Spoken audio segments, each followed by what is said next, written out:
Mr. President, I rise today filled with gratitude, inspired by purpose, and deeply committed to making a contribution that truly matters. Firstly, to you, Mr. President, the officers and staff of the Legislative Council and this Parliament, acknowledging the connections to the land on which it stands, to the honourable members and MLAs, particularly our Nationals team, and to all of you here with us today, as well as those watching on, sharing in this moment, my most heartfelt thanks. So many of you who have contributed to and been part of the journey that sees me here now in this place. To paraphrase the mathematician, scientist, and parliamentarian Sir Isaac Newton, this opportunity to see further and do more comes through being uplifted on the shoulders of giants. I'm honoured to have among us many of those Nationals giants, as pointed out by the President, including the Honourable Larry Anthony AO, former federal member for Richmond and past federal president of the National Party. One of an outstanding family of Nationals representatives with whom the Overalls have an early connection. My father-in-law, Sir John Overall, inaugural Commissioner of the National Capital Development Commission, working closely with Larry's dad, Doug Anthony, while he was Minister responsible for Canberra and as Deputy Prime Minister. So too other Nationals luminaries watching from afar. Just one, Don Page, member for Ballina for 27 years and grandson of one of the most influential figures in the esteemed history of the Nationals, formerly the Country Party, Sir Earl Page. I'm also thankful to those Nationals who have gone before me in this place and their efforts in forging our future. Among them, Sam Farraway, now fighting to resecure the federal seat of Calare for the Nationals. And I took no offence at the Honourable Mark Latham's observation that in my role here, I'll probably be more like Sam than I will Thomas Leigh, a 1920s New South Wales politician and possible serial killer. Thanks for the vote of confidence, Mark. In an early show of bipartisanship, I'll also take note of the Honourable Penny Sharp's comment at my swearing-in yesterday that I was welcome to join them on that side of the chamber. Thanks, Minister, but you can be sure I'll stand firm over here. My gratitude also extends to Chairman of the New South Wales Nationals, the Honourable Rick Collis, and the Honourable Duncan Gay AM, former Leader of the Government, here in this House, and as you've heard, both of whom are here with us today, and I am very pleased for it.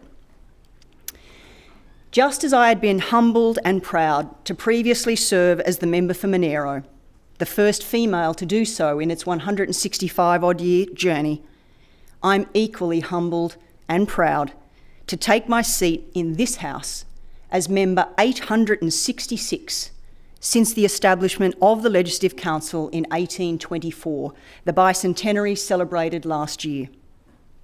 As it turns out, 2025 marks 100 years of women in this Parliament.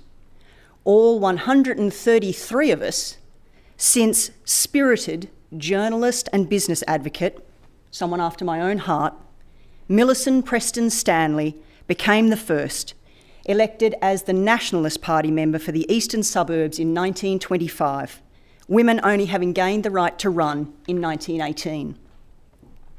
It's lovely to note the first woman elected to the New South Wales Lower House for the Nationals, Wendy Machin, also here with us today.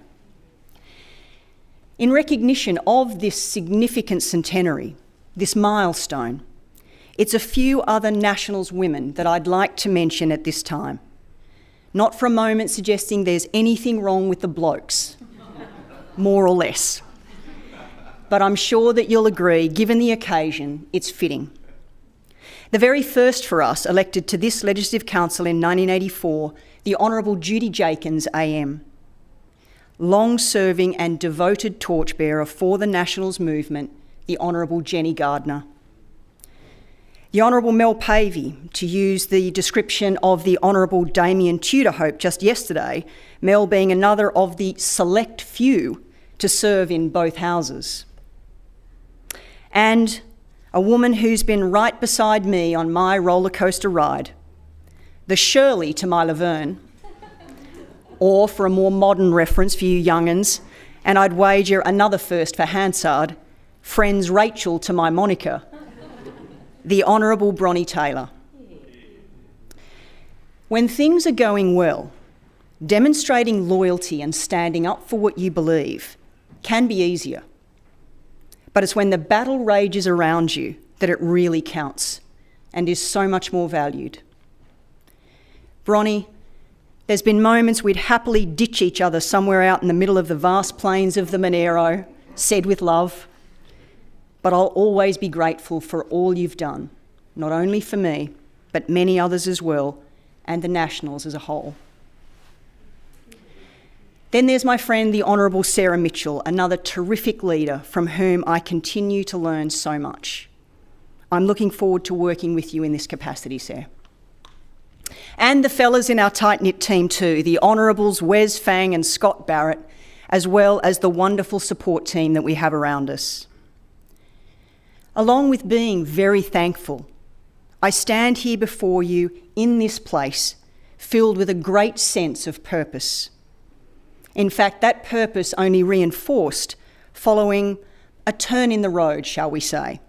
Less a detour, more a beneficial pit stop. As so powerfully expressed by America's 26th President, Theodore Roosevelt, it's about being a doer of deeds, wanting to be in the arena, to know what it is to strive and sometimes falter because there is no effort without error. Or the poet Robert Frost, who wrote that the utmost reward of daring should still be to dare, to know the great enthusiasms and the worthy cause, because ultimately, even in the face of obstacles, it's the chance to make a difference. And that's why I'm here, to make a real, lasting impact for the people of regional, rural and remote New South Wales. During my time as working as a presenter with 2CC Radio in Canberra, I recently interviewed the former Labor Senator, the Honourable Kim Carr. A 40-year political player, he was passionate in his belief that politics is, or should be, a vocation, a genuine calling to represent and to serve. While it may be hard for some to believe that I could be in furious agreement with a staunch Labor Party member, I can say that, at least in this, I most certainly am. But in a nod I know my sons and their mates will appreciate, with a great calling comes great responsibility. Part of that responsibility is keeping it real. While I'm certainly fired up at the chance to be here again, this is not a game, political or otherwise. What we do here, the decisions we make, the outcomes we reach, must be based on a respect for reality, not overreach, promising the world and delivering a roadmap, nor as a popularity contest. We are not, after all, participants in The Farmer Wants a Wife, though the very best of luck in finding love in our regions to all who are. The privilege we've been afforded and our duty is to do all possible to help improve the daily lives of the people of New South Wales, to hear and prioritise the things that matter most to them: their health, secure jobs, a good education for their kids, keeping their families safe, the chance to retire with dignity.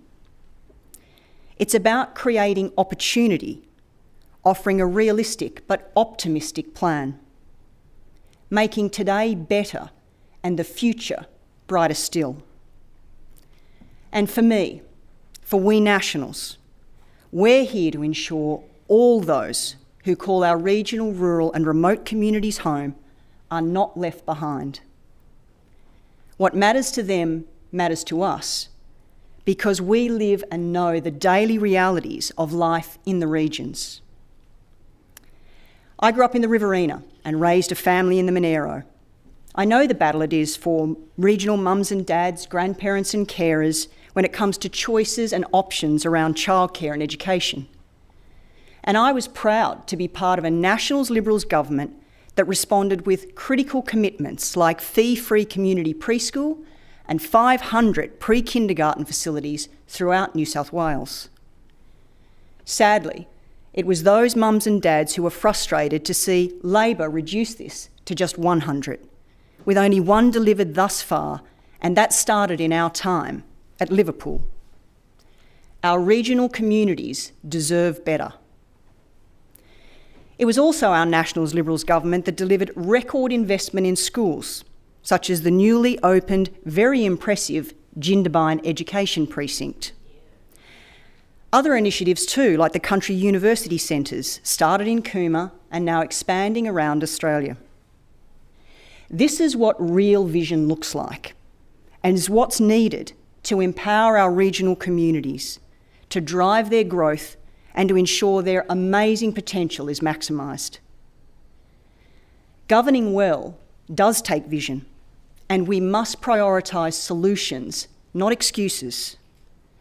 Whether it's tackling escalating regional crime and its impact on victims, properly providing for end-of-life care in light of $150 million in funding being cut, or enabling councils to more efficiently and sustainably deliver for their communities, be it the rates they levy to services and infrastructure they're expected to provide and maintain.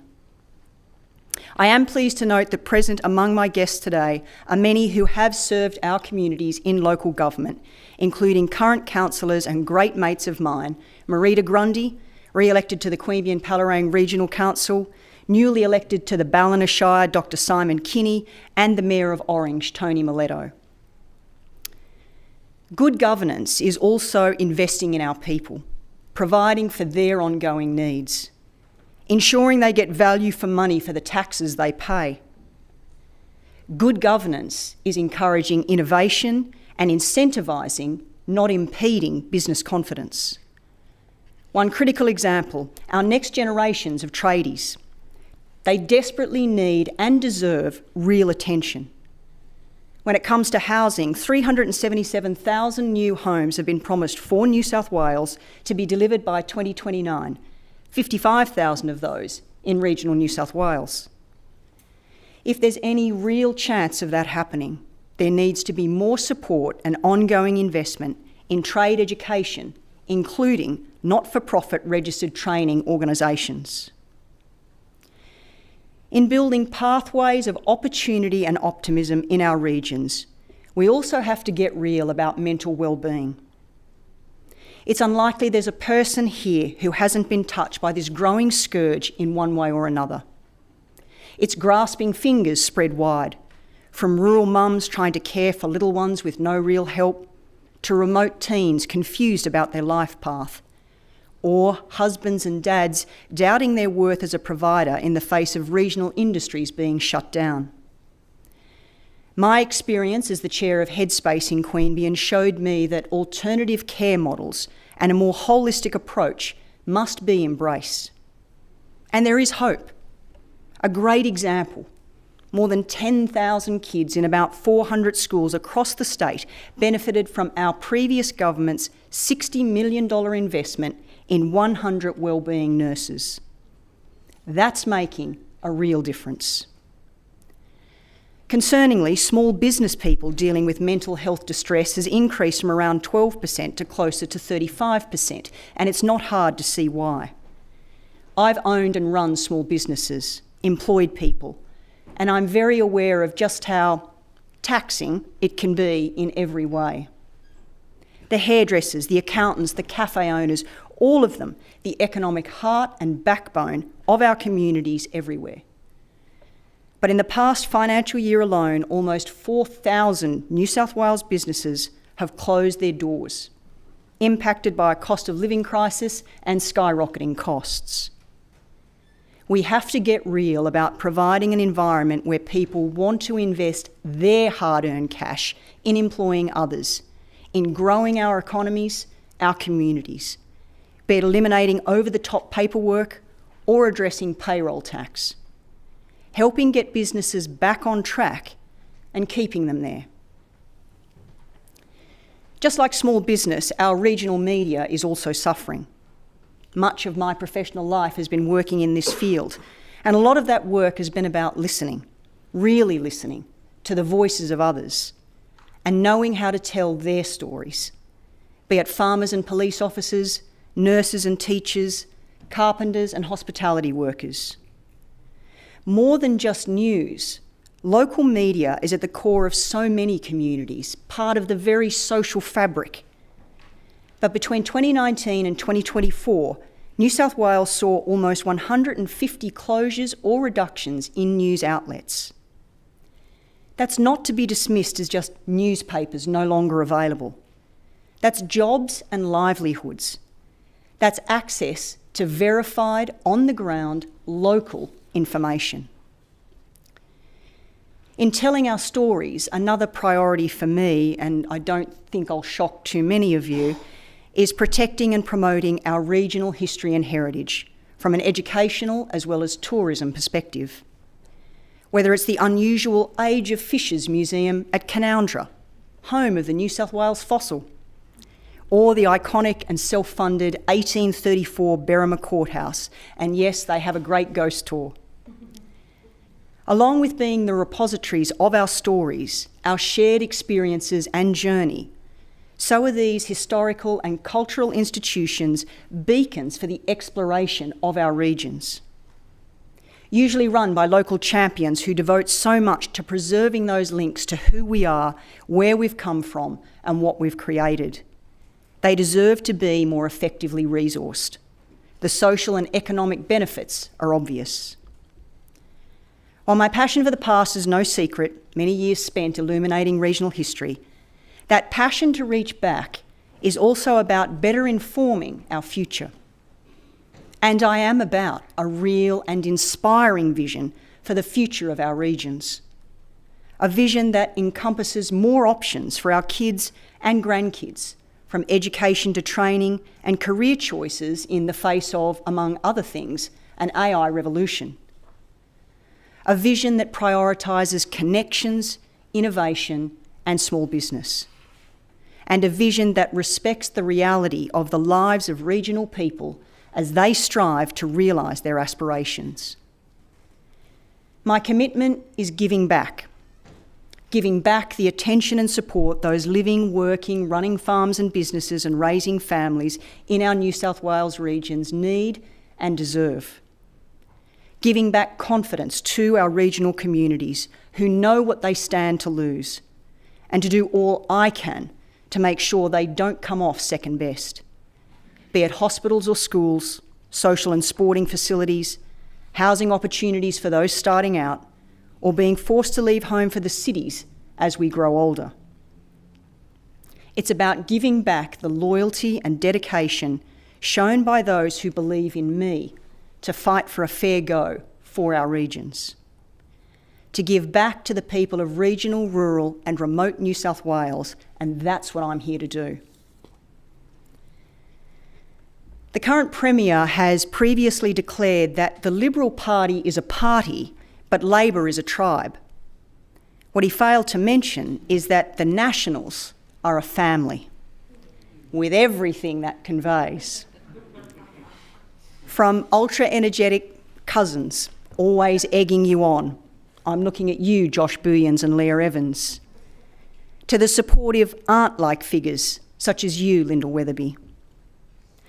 Ultimately, the support of family is what's needed by all who seek to fulfil this calling to the best of our abilities. I continue to be humbled to receive much support from the Nationals family, our Secretariat overseen by Tori Mencheli, previously Joe Lundy, our Central Council, the endorsement of its members affording me this next great privilege. A shout out also to the former New South Wales Chairman during my time as the member for Monero, the Honourable Andrew Fraser.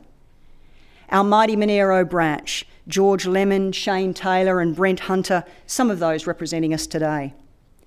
Nationals members and supporters from around the state. And our New South Wales parliamentary team, guided by Dougal Saunders. A team that recognises we can't achieve without each other. Despite what was said by another US president, Harry Truman, that if you want a friend in politics, get a dog, I've had the good fortune to make many friends in this political world and to have the support of a very large family of friends from all walks of life. And I'm delighted we're joined by more than a few of them from all points of the compass. Lismore to Wagga Wagga, Bathurst to Coffs, Griffith to Armidale, the South Coast to Dungog. While I'd love to mention you all individually, I couldn't possibly. Well, without being called to order by the President in what would be the first time for that, but unlikely to be the last. But each of you know who you are, and I hope you know how much you mean to me, to us. Of course, the very heart of me, my actual family. My sister Michelle, brother-in-law Simon, niece Ella and her partner Josh, who have travelled from Albury to be here with us. And in the village helping raise our family, Deb Stevens. And the great loves of my life. Our sons Nick and Alex, of whom we could not be more proud. Without their support and encouragement, I could not, and quite frankly, would not want to do this. Also to their partners, Ella and Lana, and their families, thank you. In just one of the many examples of how the boys keep me grounded, they've made it clear there's no chance ever of referring to me as the Honourable. Then there's my husband of 28 years, our anniversary in about a week's time. Tim Overall, Emeritus Mayor of Queanbeyan Palorang for 13 years, who said I wasn't to talk about him. So, showing that I do listen to him, I won't. Well, maybe just a little. I will say that as I've been going over the LC standing rules and orders, recommended bedside reading obviously, Tim has expressed quite the interest at number 102. That's the one that calls for the member to be no longer heard. My point of order in response is that this will never be employed at home. But seriously, Tim, thank you for the life we've created together and what's yet to come. To conclude, as I take my seat here on these beautiful leather benches, which, as it turns out, were proudly reupholstered for the LC Bicentenary by Smart Upholstery of Queanbeyan,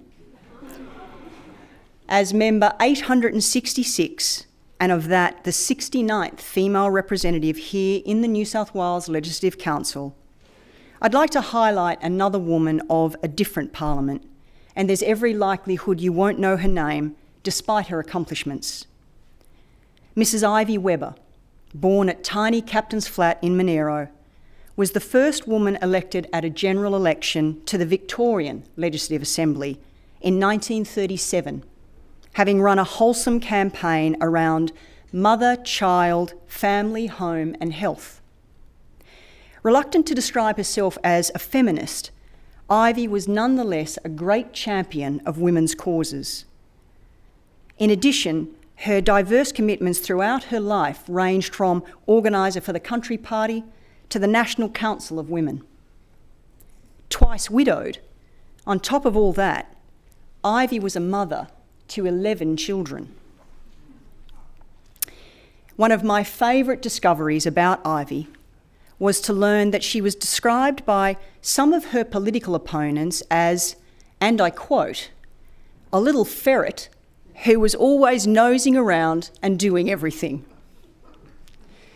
Clearly what they were acknowledging in their curmudgeonly way was that Ivy was a political representative of great principle, character and conviction, demonstrating integrity and tenacity.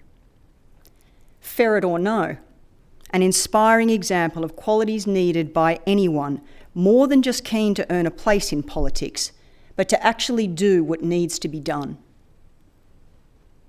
As a woman of and for the regions, I'm here to do what needs to be done in championing regional, rural and remote New South Wales, keeping it real and giving back, building our tomorrows with optimism and courage, being willing to dare and dare again greatly.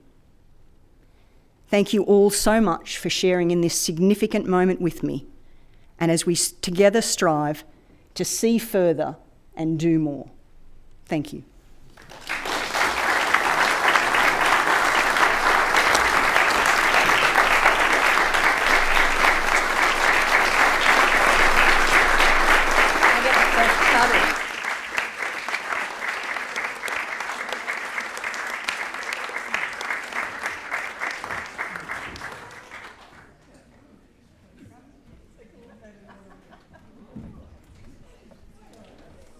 Actually.